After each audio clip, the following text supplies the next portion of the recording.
Hi. రాజమండ్రిలో జరిగిన సంఘటన ఇది. రాజమండ్రి నగరంలో చౌడేశ్వర నగరు, వెంకటేశ్వర నగర్ ప్రశాంతంగా ఉండింది మొన్నటి దాకా.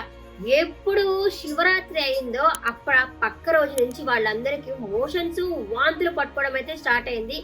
ఏమి అంటే అది పాలల్లో ఏదో కలుపున్నారనే తెలుస్తుంది. అది కూడా ఒక క్యాను మార్చడం వల్ల అయితే అలాగైతే జరిగింది అని వాళ్ళైతే చెప్తున్నారు. అతను పాలు పోసే గణేష్ ఆ వ్యక్తిని అయితే అడిగితే మాత్రం ఆయన, మేము ఎప్పటి నుంచో పోస్తున్నాము, మాకు 2010 నుంచి అయితే పాలు పోస్తా ఉన్నాము, ఇప్పటిదాకా అయితే ఏమీ జరగలేదు అనేసి ఆయన అయితే చెప్తా ఉన్నారు. పాపము ఒక్క ఫ్యామిలీలో నలుగురు హాస్పిటల్లో ఉన్నారు. మొత్తం నలుగురు అయితే చనిపోయి ఉన్నారు. పిల్లకాయలు కూడా ఆ పాలు తాగి వాళ్ళు చిన్న పిల్లలకు కూడా డయాలసిస్ చేయాల్సిన పరిస్థితి అయితే వచ్చింది. పాలను కూడా కల్తీ చేసేసారా? ఇంకా చంద్రబాబు నాయుడు గారు అయితే స్పందించారు. చనిపోయిన వాళ్ళకైతే 10 లక్షలు ఇస్తామని చెప్పేసి చంద్రబాబు నాయుడు గారు కూడా చెప్పారనమాట.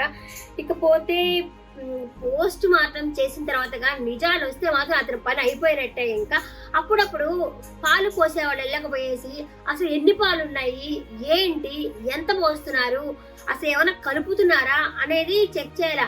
అసలు పాలే లేకుండా కూడా ఐస్ క్రీములు చేస్తున్న రోజునేది పాలు పోసామనుకుంటా, అలాంటి చెక్ చేసుకోవాలా. తినే పదార్థాలు కూడా కల్తీ చేస్తుంటే ఎవరిని నమ్మాలి, ఏం చేయాలి అర్థం కాని పరిస్థితుల్లో బతుకుతున్నాము. చిన్నపిల్లకాయలు అలాగే పోతున్నారు, పెద్దలు అలాగే పోతున్నారు.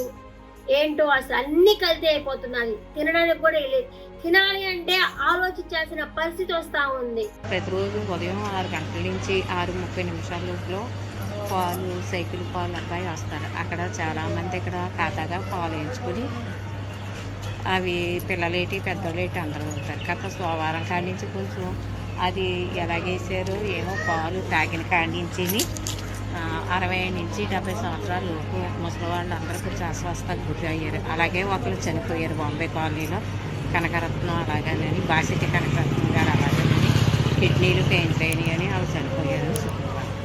అలాగే కొంతమంది హాస్పిటల్లో ఉన్నారు. చౌడేశ్వర నగరం, లాలా చెరువుకు సంబంధించిన ఇల్లు అయ్యి